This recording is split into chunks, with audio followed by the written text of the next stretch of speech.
Hi everyone, I'm Nicola. I'm Amanda. And we are your World Literacy Foundation program coordinators. And for the celebration of International Literacy Day, we are going to be interviewing 4 special guests at the moment. And yes?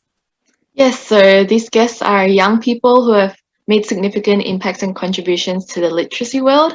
And they've also been past ambassadors of the World Literacy Foundation. So firstly, we'll probably ask you guys to introduce yourselves. So I'll just put a slide up.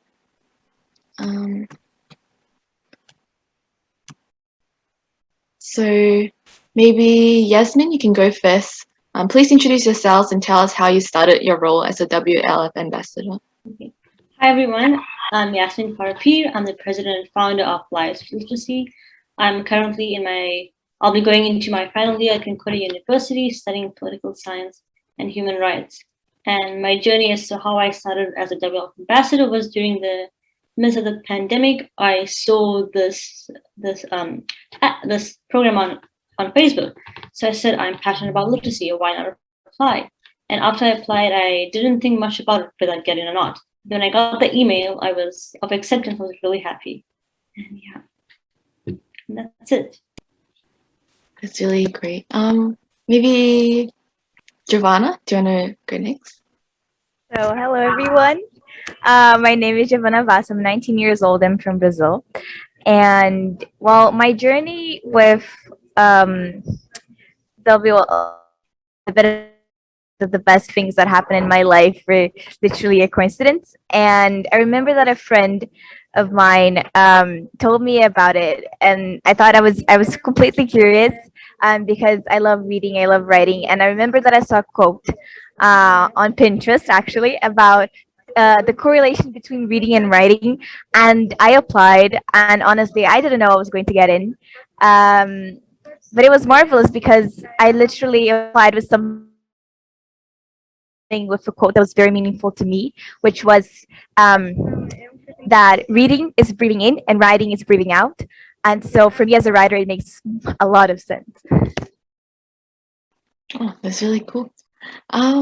Yeah, so maybe Martin, do you want to go next? All right. Hello, everyone. I am Martin Barcey from Nigeria, southern part of Nigeria. I actually studied political science and public administration. I'm done with school, actually doing my national service at the moment. Like I said earlier, I actually moved from the southern part of Nigeria to the northern part of Nigeria, a new world entirely that I don't really familiar with the environment. So it's great to be here. I just have to squeeze my time to attend this meeting because I know what World Literacy Foundation has actually done for me as a person. And I think that's one of the great passions that brought me out here. So my journey as a World Literacy ambassador has been great. That was 2019 during the pandemic. A friend of mine, Ambassador Mawabasi Francis, actually introduced me to the platform and asked me to actually register when the registration for the ambassador was on. So I actually did, and I was taken. So since then, I've been doing one program or the other, and it's amazing to identify with this kind of organization.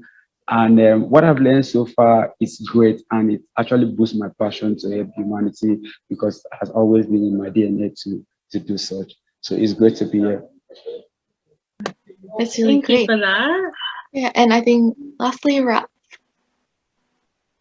Hey everyone, my name is Ralph. I'm a high school senior from Hong Kong, but I'm currently studying at Phillips Academy, Andover in Massachusetts. So I wouldn't say my path to joining WLF is entirely orthodox. So I founded a literary magazine called the Quayle Review. It's a nonprofit organization that's partnered with multiple international nonprofit organizations, and our aim is to give underprivileged writers the opportunity to share their voices across the world through various audiences, because especially in the publishing industry right now, especially for young writers, you have obstacles such as submission fees, you have copyright issues, etc. And we aim to sort of knock out all the middlemen, and we are directly giving these students direct feedback. So through founding the Quayle Review, I was granted access to a broader network of nonprofits, and that's how I came across the World Literacy Foundation. I had requested for a partnership for them to give us some articles that we can post to really advocate for equality in terms of literacy education. And that's sort of, you know, one thing led to another, and now we're here. And I've thoroughly enjoyed my time with WLF so far. That's really great. So we'll move on to the next question, and we'll probably just go in the same order.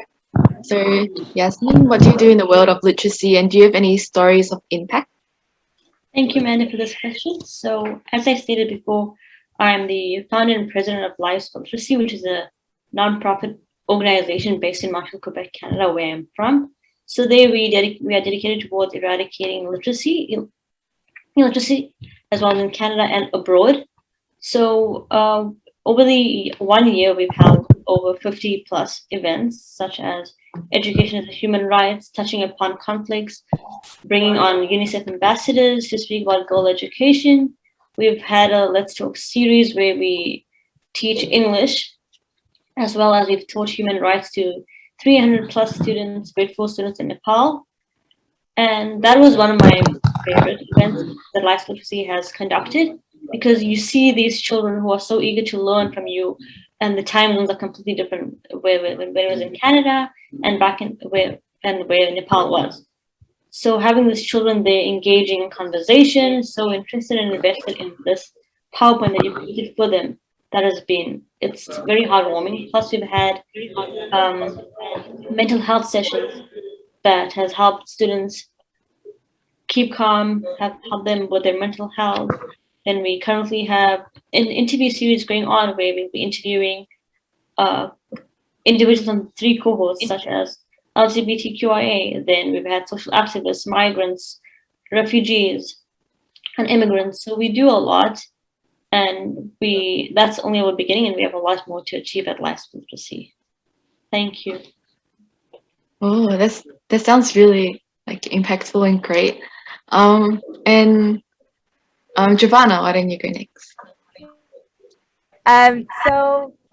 Well, I am a gender activist, and I don't know if I told this before, but I published a book, and it's called, well, it's in Portuguese. It's going to be translated to English soon, but it's in a loose translation, adolescent. It's a wordplay in Portuguese, but and so, as I think Ralph said something really interesting about how hard it is to be an author, and I understand this, and it's really difficult to write books, to get recognized, and even for people to want to buy books. And so I published this book about gender equality, what it is, how girls in Brazil feel in the 21st century. What does it mean to be a girl today? And I faced many hardships that actually led me to work with my Girl Up Club, which is called Garotas Podem, which can be translated to. What we do is we foster feminist content online, and how this is related to storytelling particularly, and how we can tell the story of girls and women from around the globe, and especially in Brazil, through storytelling. So instead of just telling numbers and statistics, and we literally show a more of like story, and literally we want people to fall in love with the story of these girls. And so we reach out to girls from every corner of the country, and we tell their stories, and we share it online, and honestly, it's beautiful. That's so Thank you for nice. sharing that. Yeah, what was the name of your book again?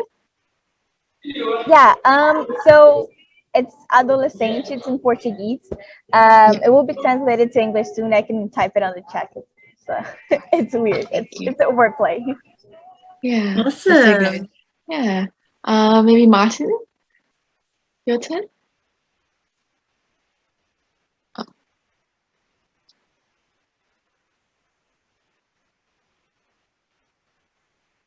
I think you just got to unmute.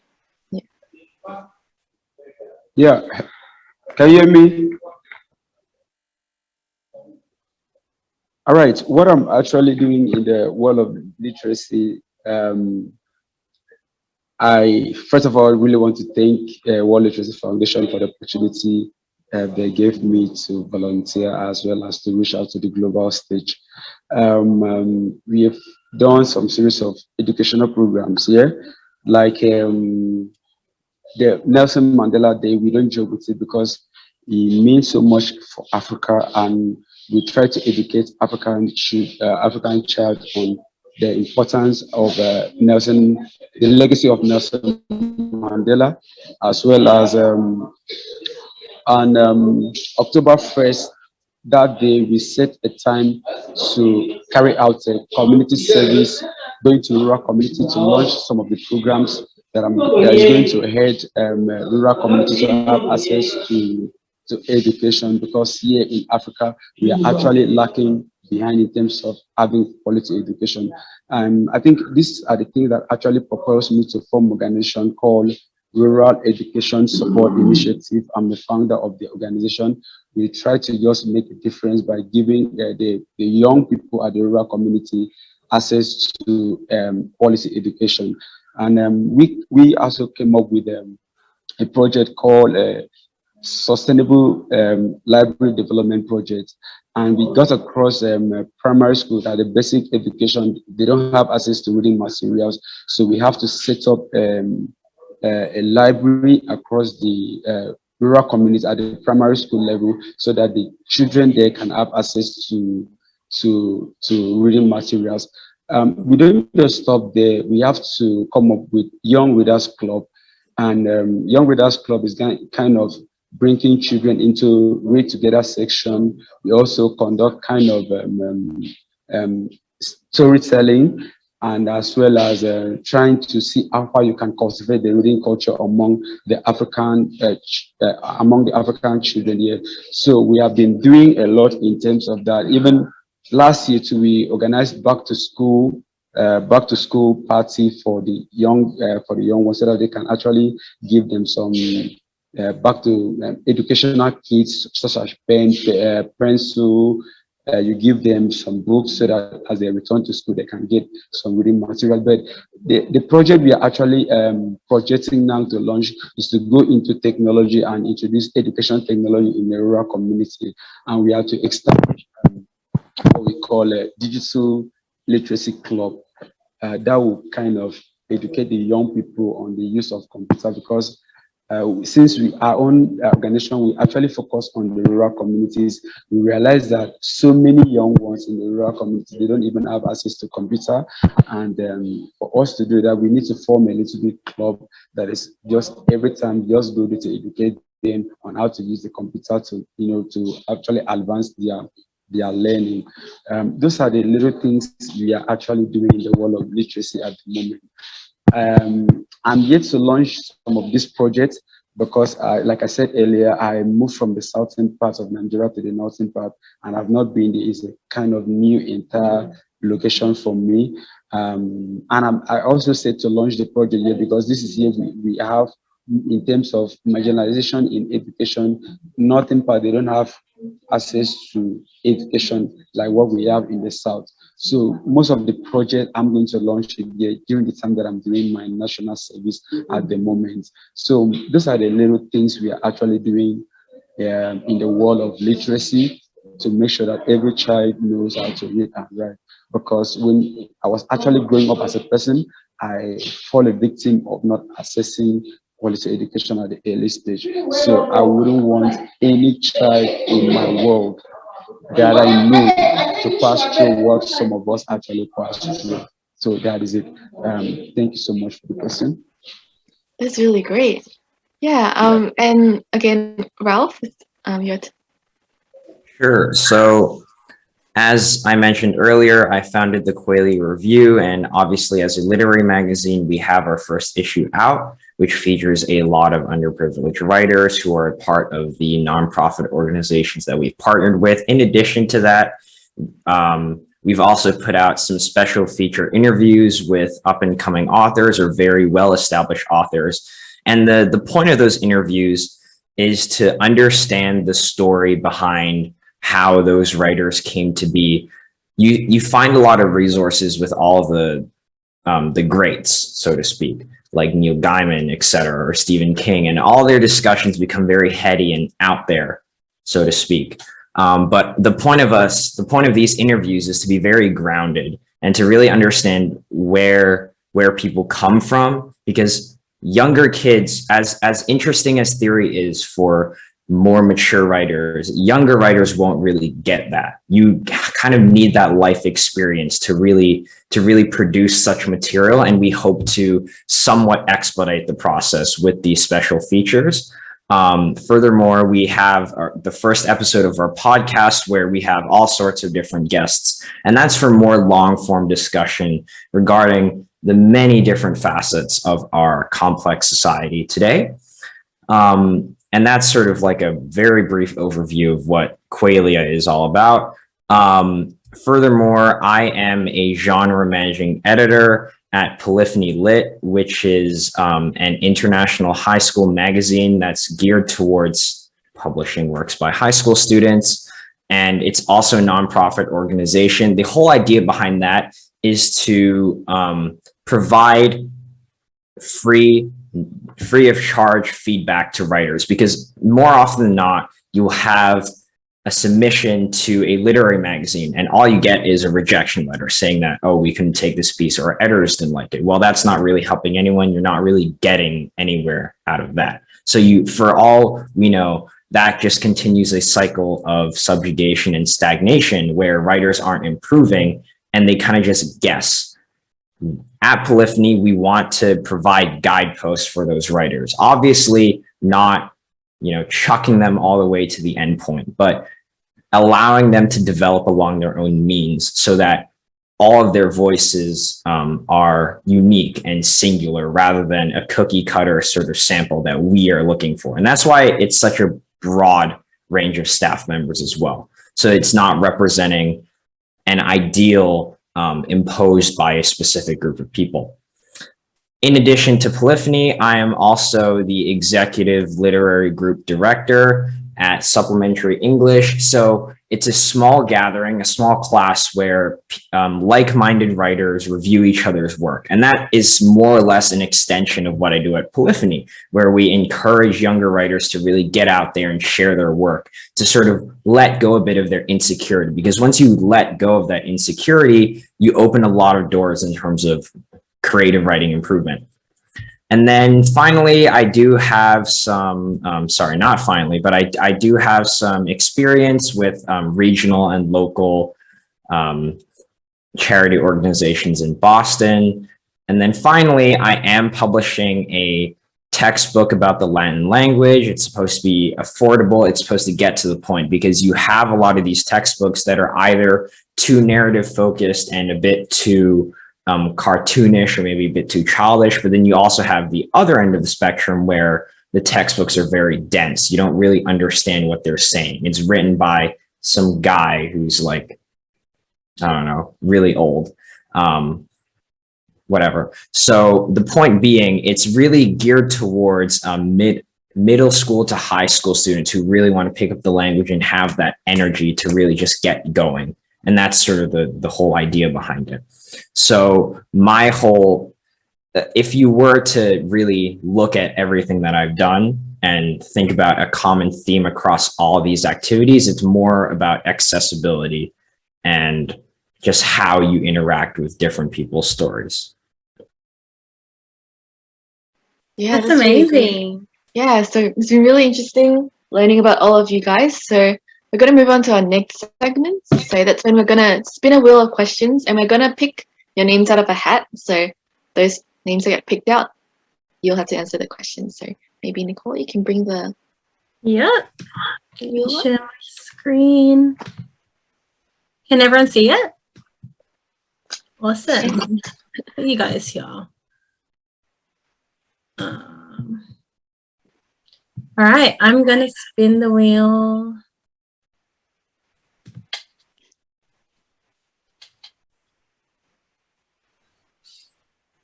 Okay, so did you want to pull out some names, Amanda? Yeah, so got two. So I've got Giovanna and Martin. So maybe Giovanna, do you want to go first with this? Well, I think that Martin can go first. I think I've been going second for a lot of time, so you can go now. Okay, Martin, do you want to head on first?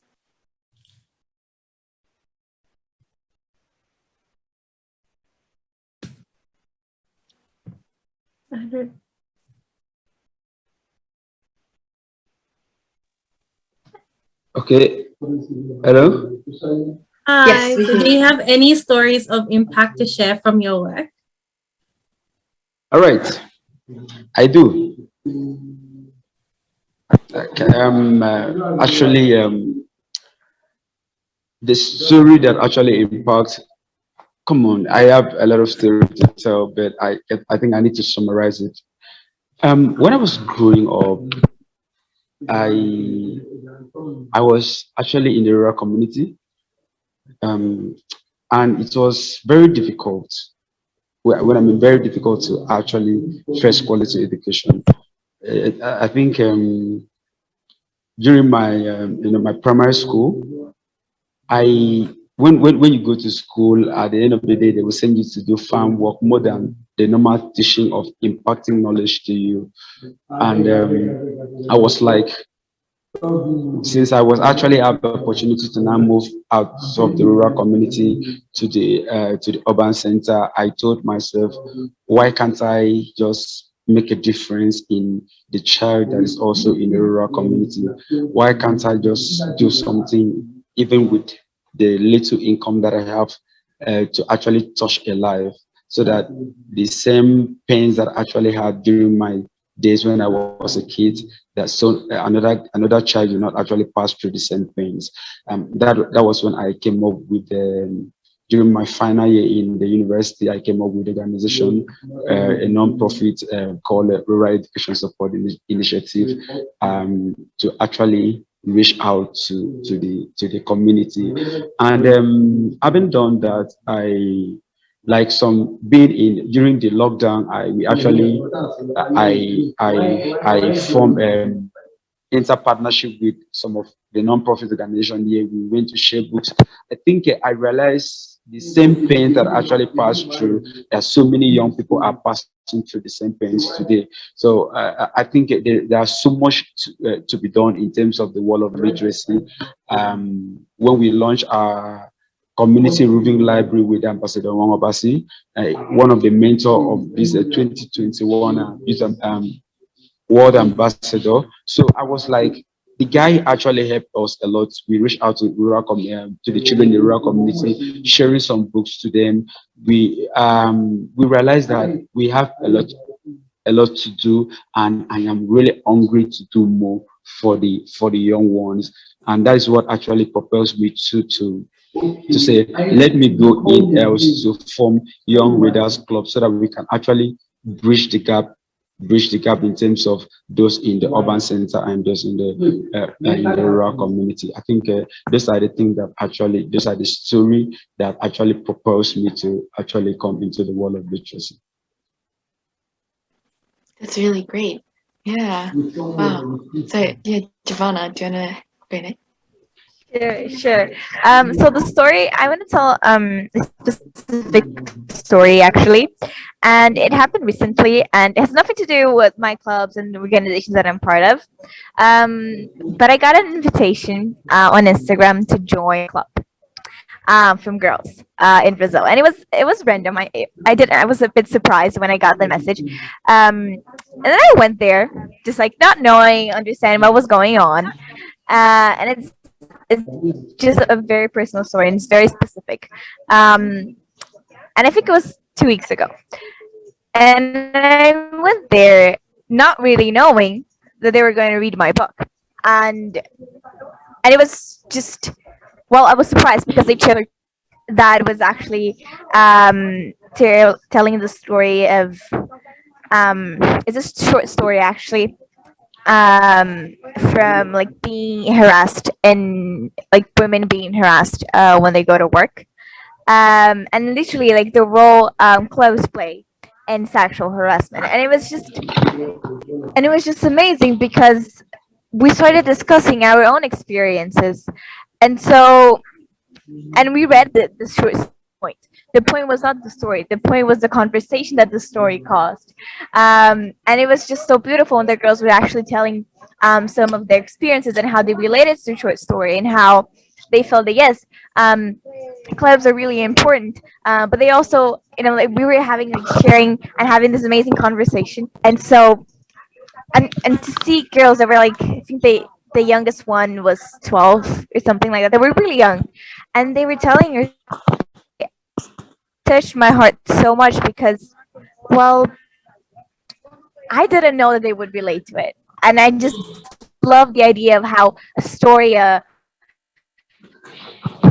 text, an essay can generate such an amazing conversation. And from that conversation, they thought, well, what can we do? How can we solve the situation? Because I relate to the girl in the story. What can we do now? And so for me, that was the most amazing thing ever. That's very inspiring. Thank you for sharing that.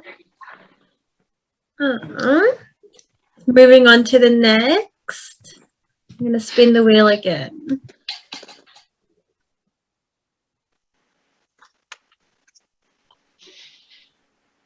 I don't know why I get nervous. Time to pull out some names. Yeah. Maybe we'll just go with Yasmin and Ralph since they didn't. Okay, cool. Yeah. So maybe Yasmin. Thank you, Amanda. I would say that the most important skills a literacy advocate should possess are compassion, patience, understanding, and they should just, but those skills, but that will help them get to where they want to be in terms of advocating for literacy. And yeah, that's it for me. And obviously, we should have humility and humanity for this of skills. Yeah, that's really great. Thanks for sharing. And Rob? I think the most important skills, aside from being a good person, is empathy and humanity. So writers, literacy advocates, all under that blanket by nature, they understand the collective narrative and rhetoric of our lives. Having lived experiences makes you a person, makes you whole. And their stories are produced by means of their own existence or perhaps the existence of others. So knowing, having lived your life, having collected those stories of others, of yourself, is pretty fulcrum to advocating for literacy education for all, because you put yourself in their shoes and you understand where everyone is at, where everyone is coming from, and eventually your roads will cross. And I think it's at those junction points where most effective literacy advocation occurs. So empathy and humanity, really knowing who you are and who everyone else is. Yeah, thanks for sharing that. Yeah, next question.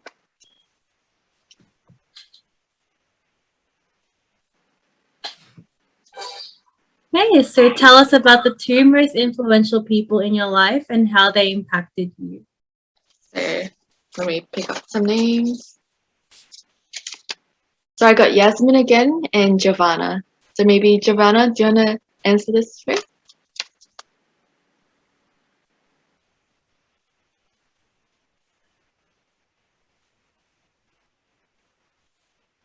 I think she might have frozen. Okay. Yeah, I think Giovanna, you might have frozen. So maybe we'll go with Yasmin first, and yeah, so we'll just wait for you to. Sure. I would say that my parents both my mom and dad have been the influential and inspiring to me because they have instilled the values of compassion, care, and love for my fellow human beings. And with that, and they've always taught me to not judge them, but rather embrace them despite our differences of socioeconomic statuses, of religion, ethnicity, nationality. As such, they've also been supportive of not only with my nonprofit, but myself as a whole. They've given me the freedom to do what I want. They've backed me up. They've supported me throughout my life, and they still do. That's really sweet. Thank you. Yeah. Giovanna, I think. Yeah. I'm sorry. Oh I no, lost my that's connection. What is the question? tell us about the two most influential people in your life and how they've impacted you. Yeah. Well, I don't think I have two most influential people like that influenced my life. I think it's a combination of a lot of qualities and things that I want to embrace from everyone that has been part of my life. So, for example, my sister, she's younger than me, yet she is stubborn, but in a good way. And my mom, for example, she's very outgoing and sociable and caring, loving. My grandma is really dedicated, and she is, well, she shows love not saying I love you, not by saying I love you, by doing things for you. And so that was really meaningful. But that is people around me, but they're also, well, qualities I want to embrace. So I mean, also qualities of people that, well, let me think about it. That is a difficult question for me because it's literally a combination of even characters from books that I want to, learn and learn how to be like them in a way. So yeah, I'm so sorry I cannot answer this question like that. I think there is the combination of people in my life, either being my mom, my sister, Mr. Darcy, for example, from my favorite book. So yeah. No, I think that's a great response. But we do learn from the people around us most, I think, usually. Yeah. So. Thank you for that. This one. Oh, we've done that already.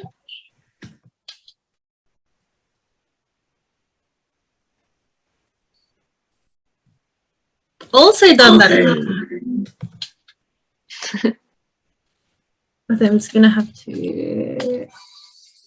Oh, there you go. Okay, what is your favorite book and why? Okay. Oh, I got the two same names, so that's not good. Maybe Martin, would you like to go for this? Oh wait, I'll ask you to unmute. Yeah, that's good. Okay. All right. My favorite book. Wow. Okay, I think I really love Dr. Miles Monroe and his book on leadership. He always, inspires me and make me think more of taking the whole world. And I love his writing. That is Leadership Spirit by Dr. Miles Monroe. That's a book that actually got me going at times when I'm down in terms of what to do, how to go about it. He's always there. I think that's my favorite book. I also read most from non-profits book and stuff like that. Yeah.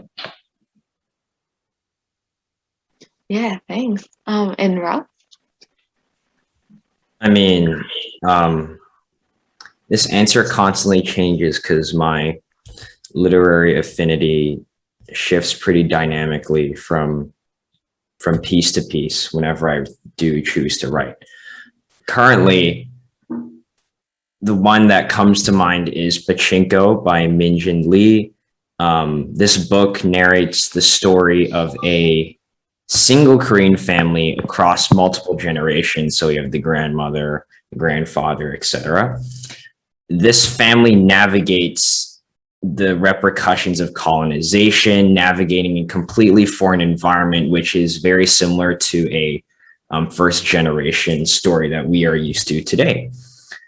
And yet, despite the expanse and breadth of time it covers, you don't really feel as though the time has taken a toll on your body as the way, like, I don't know, a really long movie would. You will read this from cover to cover very quickly. You will experience all the emotions, all the turmoil, all the happiness in a pretty brief period of time. And I think that that's why this book is so alluring, is because you don't really feel the passage of time in like a linear sense. It kind of just hits you all at once, which I think is pretty outstanding. Yeah. Thank you for that. Really cool. Yeah, and I think we have a few of them in the chat saying that they're glad they didn't get the question because they wouldn't know what to choose. There's too many. So, yeah, same here. Awesome. I think there's a few more questions to go. This one's I'm excited for. So, advice and tips for those who want to step into advocacy or to take action for literacy. I've got Ralph and Yasmin. So maybe Yasmin, do you know? Go for it. So, this is a really good question. For any advice or tips that I can give to those that want to step into advocacy or to take action for literacy is go for it. Every small action that you do or any deed that you do counts. Don't be afraid to join an organization that advocates for literacy, or don't be afraid to, like myself, start off with the WLF program, and that can help you broaden, help you know more, and help you know areas to help. Or like read upon it. Reading and advocating itself is a good thing. Telling your friends about certain things is a way to go. And just be yourself, do what you want, and yeah. That's really sweet. Yeah. Okay. And Ralph? Yeah. All right. This is pretty heavy. So I think the first step is to always communicate. Tell others who you are. Let them tell you who they are, where you came from, where they came from. Let that conversation get going. Just with those skills of communication and being able to tell a story, you're already on your way to fulfilling your dreams, aspiring, whatever. I actually don't really like the word aspiring, like aspiring X, aspiring this, aspiring that, because if you're making the effort to achieve something or to be someone, you are that someone, you are that something. Aspiring whatevers don't exist. If you write a poem, you're not an aspiring poet, you are a poet. There shouldn't be any distinction between the two. If you write a song as short as it is, as bad as you think it is, you're not an aspiring musician. You are a musician. Don't sell yourself short and let others sell yourself short. As long as you know your own capabilities, then everyone else is pretty negligible, because they're still trying to figure everything out for themselves. I've been in several workshops and panels where people are constantly giving advice to others, but they themselves aren't sure of that. They're kind of just going off their best guess. Wow, that was really good. Really strong advice there with tips as well. Thank you for that. And spinning again. Done that.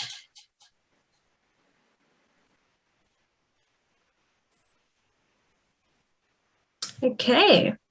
Yeah. So what is your favorite part of what you do as a literacy advocate?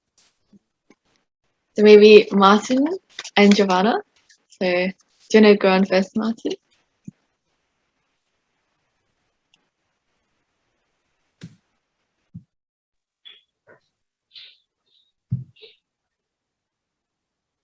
Okay.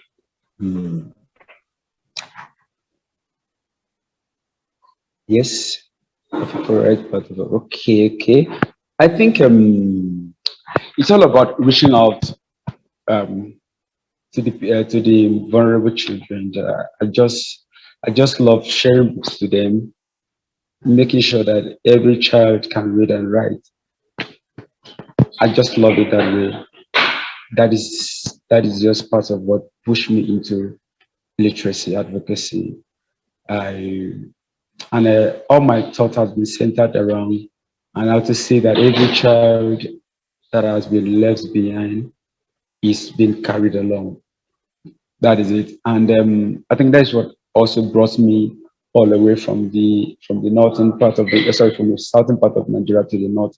Nigeria is big, and here I don't even know anybody here. My family is not here, so when they actually asked me to come back, I told them that I want to settle here. I want to actually do most of my literacy work here.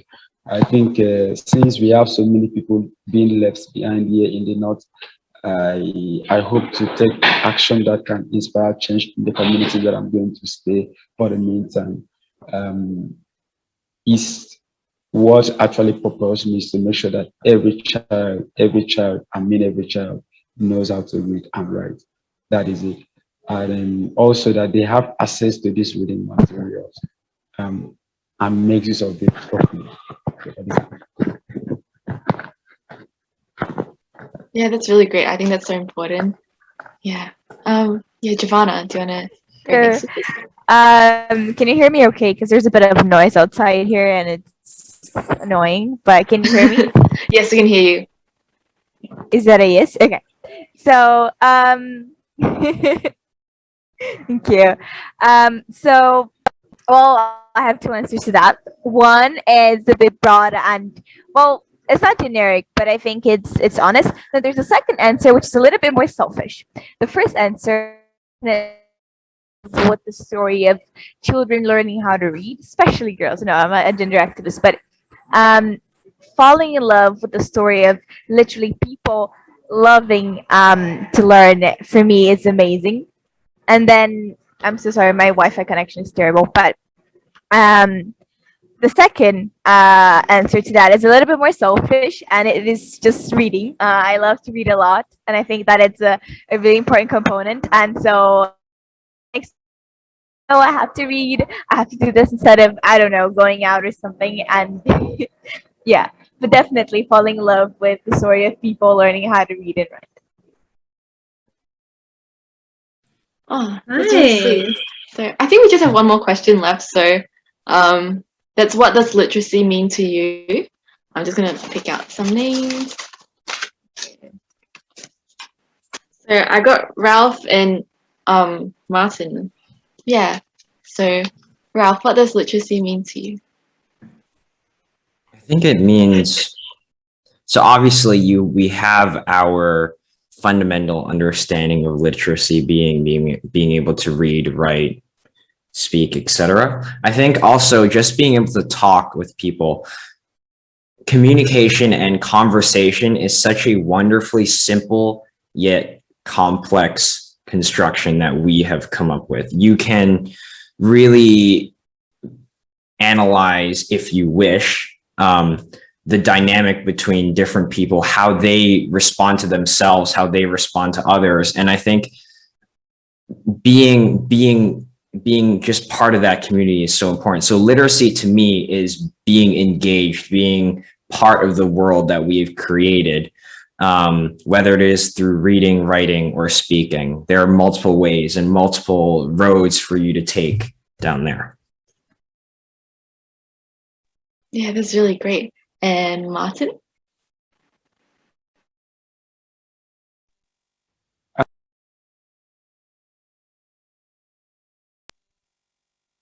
Hello. To me, literacy is life.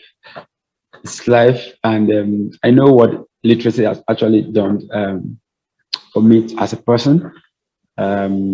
My background to where where I came from, how I brought up, and the way I actually found myself is as a result of literacy. I think it's a fundamental human right that everyone should have, as everybody should, have access to. If you want to grow from a particular point to another, I think what you need is to get literate. Yeah, let me just use that terms. If you want to be great in life, if you want to actually move from, for example, from Nigeria to Australia, you have to get yourself well prepared. You have to educate yourself. So literacy is part of our daily living. And literacy means a whole lot to us. If you want to grow, if you want to become anything you want to be in life, if you need a better society, a better world, is to literate the whole community. And it's always my favorite quote to say that my vision is to create a more literate and sustainable society. For us to have a sustainable society where we have peace, issue of insecurity totally eradicated, and we have development. The first point is to educate everyone and to make sure that everyone have access to reading and writing materials, which is the basis of literacy. So literacy is a world to me. Literacy is a lifestyle. And I think no man can actually come to the stage of his personal development without being literate. So That's great. I actually want to hear from Giovanna and Yasmin as well. So what actually literacy means to you. So Giovanna, what does literacy mean to you? Sure. Can I jump in real quick? So for me, I'm so sorry for the noise. Really, it's driving me crazy. But I think that literacy for me is, well, my answer right now is my application to be an ambassador, and it is that reading is breathing in and writing is breathing out. And for people that don't know how to read and know how to write, it's simply not leaving. It's simply not breathing. So it's nature. It's breathing in and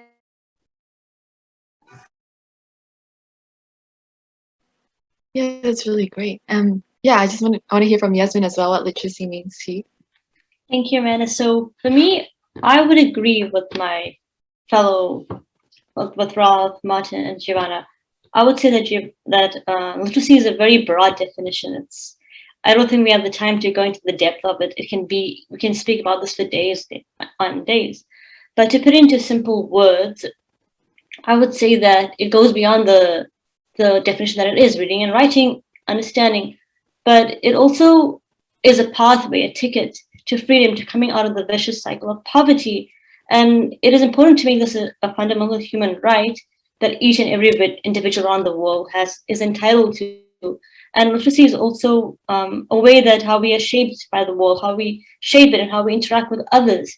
So literacy is a very important skill that every human being should possess. And with the skill they are entitled to opportunities, and it helps a lot that whether we know it or not. And I think as us youth, as all of us here present today, Ralph, Tirani, Martin, we are doing, including myself, we're doing a great job in tackling and eradicating illiteracy. So congratulations to us, and we can do this. Can I just make a quick comment? Yeah. So you said about and I just wanted to recommend a short film, and you have subtitles in English, but I think this is what literacy means to me. And please watch this film; it's beautiful and it makes me cry every time. Sure, but look, how long is it? It's like 8 minutes. Thank you, Giovanna. I think the film is called Vida Maria on Maria Life. Yeah, So, that's it. Yeah, Maria Life. Yeah. All right, we'll have them. Yeah. Well, thanks, everyone. That was really great answers. It was so great learning about everyone and everyone's stories. And yeah, so just before we close, I just got an ending question for everyone. I'll share my slides. So, what advice would you give to your past self? So I'm going to ask everyone this. Yeah, and you got to nominate the next person to answer. So why not maybe Ralph, would you like to go? Sure. And this, I guess, is also my closing remark, because I think one thing that I would tell my past self, and I think also tell my future self, this basically transcends my entire being, but get your head out of the ground, I think, is the most important piece of information for myself. It's certainly beneficial to get in the weeds or put the pedal to the metal, but if you forget what you're doing it for or what you're doing anything for, you quickly run out of gas. I think going all out on a certain topic or like really putting your head down and getting the work in is kind of like flexing a muscle. Yes, it looks nice for a while, but then at some point you do need to relax it or else you will cramp. Anyways, I think really taking a look at the big picture. Right now, our world really encourages us to just get down and put your head down and just go for it. But if you kind of forget and lose your way, eventually you lose track and you'll end up at a destination that isn't really suited to what you had originally had in mind. So my advice, get your head out of the ground and take a look at the sky above you for once. Wow, that's really great. Can you pick a next person to answer? Yes, Giovanna. Thank you, Ralph. Actually, I want to comment on something you said before, and I don't remember the question, but it was something about if you write a poem, you are a poet, and if you write a song, you are a composer, and this is something that is, well, and it's also something that you said about being so difficult to publish books, and I can't really say that I am a writer because it is so difficult. At least in my country, it's not really a good thing for you to say that you are a writer. It seems like you're just doing it for fun and it's just chill and it's not a real profession. And so I struggle a lot with saying that I'm also a writer, and so this is my that yes, you read a book and you're a writer and what you do is valid, and this is really important to me, and I also hope that other people also believe in themselves. But talking to Giovanna from a few years ago, I'll definitely say, well, just do it. I know that you're passionate about something, just do it, and seriously believe that you are a writer or a leader, and so that because you're ready, you're ready that person. Yeah, that's so sweet. And can you pick the next person to answer? Right, so I'm gonna choose Martin. Martin.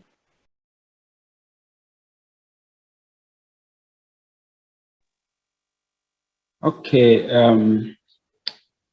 What I have to tell to my past self is just simple. I'll tell myself Martins, and I always talk to Martins. Martins, yeah. No matter what happened in the past, you got to look. Just give glory to God and look ahead. You can be anything you want to be, no matter how you started. And wherever you are, always encourage yourself, motivate yourself. No one can motivate you. You have to be the real you. Don't fake your identity. These are the things that I actually advise my past self and even my future Martins. I always say, dream big. You can be where you want to be. You can be who you want to be if you only believe in yourself. The only person that will make you to be great is you and your God. That is always my philosophy, and that has been my driving force till now.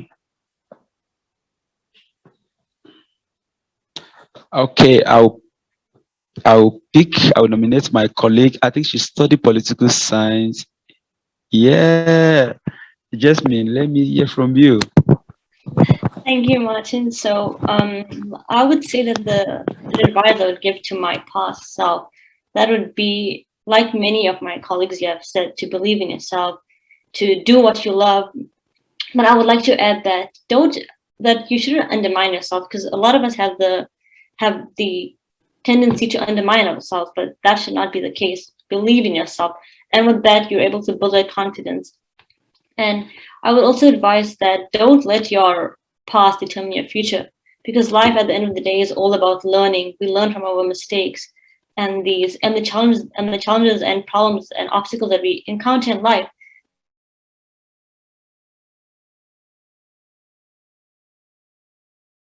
And if I may, I would like to know what would Amanda and Nicola say or advise or anything about their past self. So if you may, we'd love to hear from you. Yeah. Did you want to go first, Amanda? Or You want to go first, Nicola? Caught off guard. For me, I would say to be confident more. I'm always the person to doubt myself, no matter what I do in life. Anything that I do, I'm always doubting myself, and I think no one is hindering me to do whatever I want to do. If that's for advocating or doing whatever. No one doubts me. It's really me. It's myself who's the biggest competitor. And I think for my future self as well, just be confident in whatever you do, because, like what everyone has been saying, it's a learning experience. No one's perfect. And through those experiences, will you become stronger? Will you become a better, I guess, inspiration, as I would say, to others as well. So yeah, experiences and being confident in whatever you do is definitely something that I would tell my past self and my future self. Yeah. Thanks. So Amanda? Yeah, I would say I'll try to enjoy the process more and realize it's a learning process. I think I get quite caught up with, sometimes the tasks, and I get really stressed out trying to plan. And like Ralph said, I forget my purpose sometimes of why I'm doing things, and I tend to run out of steam. So trying to enjoy the process and knowing that I'm actually learning, no matter what, I'm benefiting from doing it. And I think not getting too stressed, but trying to embrace it, and knowing that good outcomes will kind of come out of it if I stick at it. So so thanks for asking us. And anyone just have any closing remarks they want to share? Or Sure, I don't mind. I would like to say that thank you, first of all, Amanda and Nicole, for this opportunity, and it was a pleasure to hear from Giovanna, Ralph, and Martin about your organizations and what you've done. And also, I can say that from what WLF, the ambassador program, has given me, I would always be thankful, because it has given me not only a platform to advocate for literacy, but also it inspired me to start my own nonprofit organization, where my team and I, we've curated a research manual that will be translated into many languages, so children or youth around the world can use that skills, because you don't find a lot of manuals that are easy to understand or comprehend in terms of research, as well as we have the upcoming human rights manual that will speak about the violations that are occurring around the world. And so the WLF Ambassador Program has been something really special. I will always be thankful for the rest of my life. And I've met many other friends and families that I consider close. So I'm very grateful to be here today speaking to you guys and around the people from around the world about what I've done. And I would definitely recommend that if you're watching this, I would recommend that you definitely apply to be a WLF ambassador, because it is a life-changing experience. And thank you. oh, thank you. That was so nice. My pleasure. And was that all for everyone?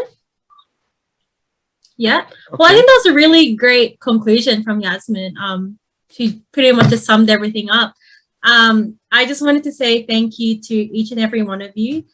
From what I've heard today, based on your experiences, not only do you guys have the knowledge and the passion, but you have the wisdom as young leaders to continue being who you are and, sharing what you've learned to others. And keep doing what you're doing, because clearly what you guys have been doing it's great, around the world, wherever you come from. continue to be an inspiration, because you don't know how many lives you are changing with the smallest thing possible. Yeah.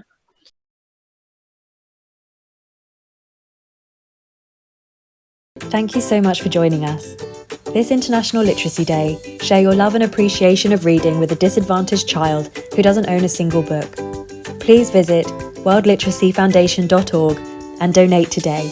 Thank you.